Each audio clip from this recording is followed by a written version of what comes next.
Fala pessoal, boa noite. Vamos falar um pouquinho sobre o que aconteceu aí em relação ao projeto de lei que foi, né, aprovado na Câmara por unanimidade, né, ou seja, todos votaram a favor. Então, entre direita, esquerda, centrão, progressistas e todos que compõem a Câmara, todos votaram a favor. Então, isso não foi algo do Lula, então não faz o L, não faz pistola, não faz nada disso. Foi unânime. E por que foi unânime? Porque foi uma medida muito populista, né?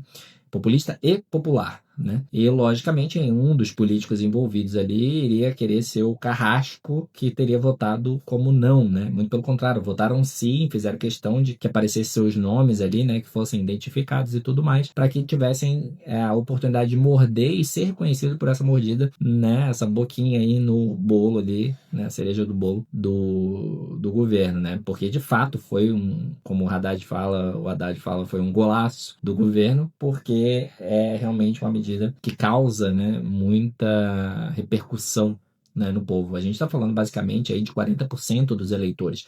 Então, cerca de 40% dos eleitores no Brasil estão sendo afetados positivamente por essa alteração aí na questão da tabela do imposto de renda, né? Onde você tem uma tabela agora que foi atualizada, né? Na verdade, ela não foi atualizada, isso a gente tem que tomar cuidado. Até eu recentemente falei algumas vezes atualizada e essa não é a melhor palavra. Por quê?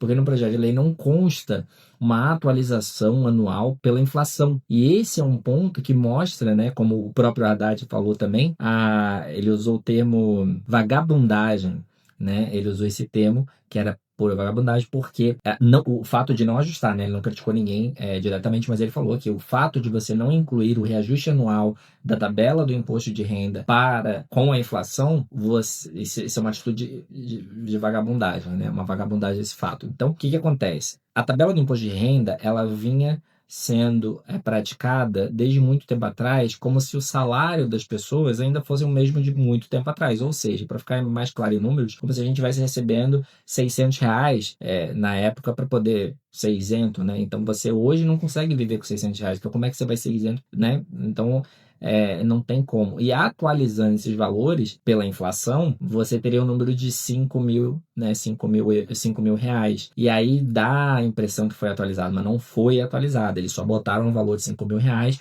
sendo que depois houve uma emenda ali, uma melhoria levando isso por parte da Câmara. Lógico que a Câmara queria falar que tornou o plano que já era bom muito melhor, com uma margem ali para 7.350. Então, se você ganha até 5 mil, você está totalmente isento. E se você ganha 5 mil a 7.350, você vai tendo ali uma alíquota reduzida, um descontão que praticamente zero ali, teu imposto permanece praticamente zerado, tá? O que que acontece? Isso, só para vocês terem uma ideia, um salário de 5 mil reais, a gente está falando de uma economia de aproximadamente 467 por mês de economia. Se você não fosse isento, você teria que pagar 467 por mês. Como você é isento, você não precisa pagar 467 por mês, o que te dá no final de um ano um salário extra, tá? Então você tem, a partir de 2026, um salário extra se você ganha ali os 5 mil reais, por exemplo, ok?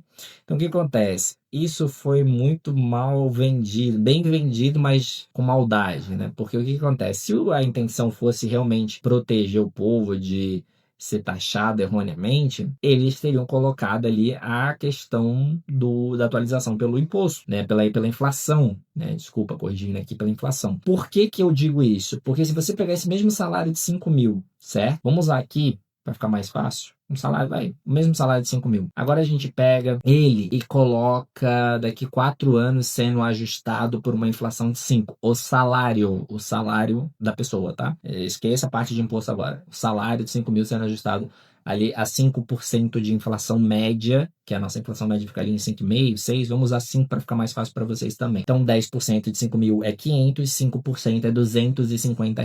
Então um ajuste anual de 5% representa um aumento de R$ 250 por ano no seu salário, que no próximo ano vai ser sobre 5.250 e não sobre 5 mil, e assim sucessivamente, né, pelos próximos anos. Em média, gente, esse reajuste em 4 anos, 3 anos e meio, 4 anos, faria você chegar no teto de isenção da lei atual, que é 7.350, ou seja, 5.000 mais 5% dá 5.250, mais 5% sobre 5.250 vai dar 5.000 e cacetada, e assim vai. Então, depois de 4 anos de reajuste, você chegaria a 7.350, passaria, inclusive, né, depois de 4 anos, 4 anos e meio. Então, o que acontece? Você voltaria a pagar imposto, entendeu? Você voltaria a pagar imposto. E você ficou mais rico? Não, mas eu tô pagando mais imposto porque agora eu tô ganhando mais, eu tô ganhando acima, né?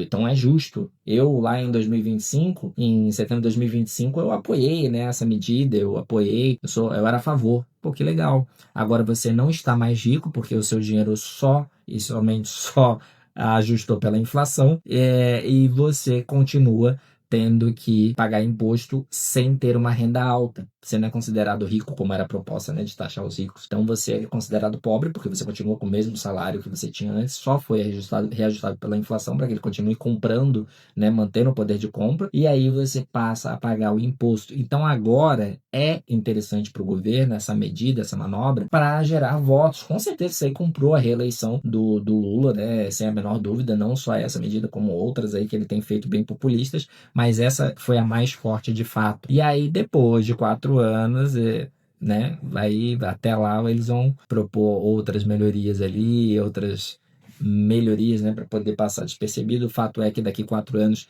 o brasileiro tem a memória muito fraca, muito curta. Então, daqui 4 anos você não vai nem perceber, você vai voltar a ser taxado. Então, eles vão estar fazendo o quê? Agora, eles conseguem garantir uma reeleição, né, ficar, pelo menos fortalecer, né, essa vantagem, e futuramente você volta a contribuir. Só que lembra de um detalhe: para dar esse benefício da isenção, eles tiveram que tributar do outro lado. Eles só mudaram a pessoa atingida pela tributação, que agora são as empresas, são as pessoas com salários maiores, né? Então, o que acontece? Esses salários maiores, que vão pagar 10%, dos super ricos, né? Eles não vão pagar e sofrer essa perda, né? Os empresários. Eles vão repassar, gente. É simples. Se o custo de vida deles é pressionado, eles repassam isso através de suas empresas e eles aumentam a sua arrecadação. Logo, os 10% vai ser repassado para todos nós. Então, esse dinheiro no bolso, esse 400 e alguma coisa que eu falei para vocês ao mês, que a pessoa teoricamente ia colocar no bolso a partir do ano que vem, ela vai passar a perder do mesmo jeito, porque o 10% que o empresário vai pagar a mais, ele vai repassar. É isso que eu quero dizer para vocês, tá, pessoal? Então, assim, só mudou quem eles estavam tributando, certo? Eram os mais pobres, agora ficam os mais ricos, mas os mais ricos vão aumentar o preço dos seus produtos de consumo, né, e serviços, e, logicamente, né, quem vai sofrer mais, no fim das contas, vai ser a classe média, né? Porque o pobre, ele é difícil de ser atingido por essas questões quando você é muito pobre, porque o pobre, né, vamos colocar aqui, não é classe média, porque você é pobre o suficiente para receber os benefícios e auxílios do governo. E quando você é rico, você é classe alta, né? Você é rico o suficiente para não sofrer com as medidas restritivas e de arrecadação do governo, porque você repassa isso, você se blinda através de empresas no exterior, e aí você acaba percebendo que o único que se ferra nisso tudo, como sempre, é a classe média, certo? Porque ela não é pobre o suficiente para viver de auxílio e nem rico o suficiente para conseguir bancar ali as ações necessárias para se blindar do fisco, tá? E tornar a sua manter, né? Não é nem tornar, é manter o seu salário maior. Só que entra outro ponto aí, pessoal.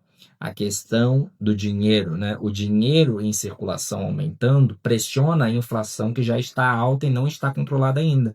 Não está dentro da meta, ela está perto da faixa mais alta da meta. Não sei se todo mundo vai ter, se todo mundo não, né? Mas 40% desses eleitores, né? Dos brasileiros, acho que foi milhões, foi 40, 60 milhões, tem que ser certinho para não passar aqui informação errada para vocês, mas foram 40% ali dos eleitores atuais que vão receber esse benefício. Aí você tem essa população com dinheiro na mão consumindo mais, e aí como é que fica, né, a inflação, já que você agora indiretamente vai estimular o consumo, e aí a gente tem um outro problema, né? Além do que você mostra para os investidores, que como eu tinha falado anteriormente aqui, quando o Lula fez ali o anúncio das bets, né, onde ele vai bloquear o uso de auxílio para as bets, isso foi positivo, isso passa uma atitude otimista, estimula uma atitude otimista por parte dos investidores ao ver isso, porque parece que o governo não é tão sem noção assim. Porém, quando o governo mostra essas atitudes, age dessa forma populista, acaba que estimula ali os investidores a trazer o capital para o Brasil, né? Levar o capital para o Brasil, empreender, né? Porque o investidor, o empresário, ele percebe que para o povo brasileiro já está difícil consumir, porque o crédito está caro, né? E apesar de ter mais dinheiro no bolso agora com essa medida, questão básica da economia, né? Você vai ter mais recursos, aumento da base monetária, né? Oferta monetária. Você vai ter o quê? Você vai ter um custo, um preço dos produtos elevado, porque você não tem uma produtividade subindo na mesma proporção que a base monetária. Então, se você tem uma base monetária alta, você tem para comprar a mesma quantidade de produtos, né, de insumos, você vai subir o preço desses produtos. Então, o que torna um país rico é a produtividade. Os Estados Unidos, ele não tem uma inflação como a do Brasil, simplesmente porque ele tem uma produtividade desenvolvida, entendeu?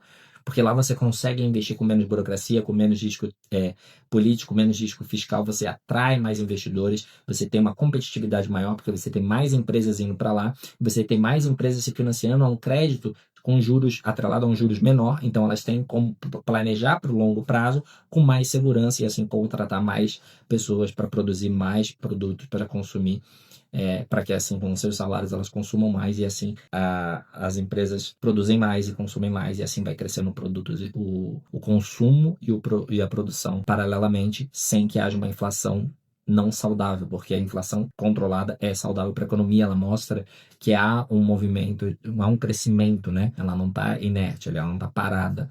Então, uma economia pulsante que cresce, ela tem uma inflação saudável. Então é isso, pessoal. Eu acho que tem muita coisa que a gente tem que olhar no macro, é tudo muito além do que as pessoas querem discutir, que é Lula, Bolsonaro, direita e esquerda, né? Eu acho que a gente precisa começar a pensar mais na economia. A maior vítima de tudo isso não é o pobre, não é o rico, não é o instruído, não é o político, é a economia que é a maior prejudicada nisso. E o que é a economia? Né? A economia somos todos nós fazemos a economia, fazemos parte da economia, né? Lógico que por conceito e definição a economia é o estudo da escassez, né? Beleza, pessoal? Então eu acho que esse é a reflexão que eu queria passar para vocês hoje. E siga a gente lá no Instagram, aqui no Instagram e também no YouTube, link na bio. Qualquer comentário aí que vocês tenham, positivo, negativo, concordam, discordam, deixem aqui para que eu possa saber que vocês estão gostando do vídeo ou que tenham opiniões diferentes para a gente trocar uma ideia, beleza?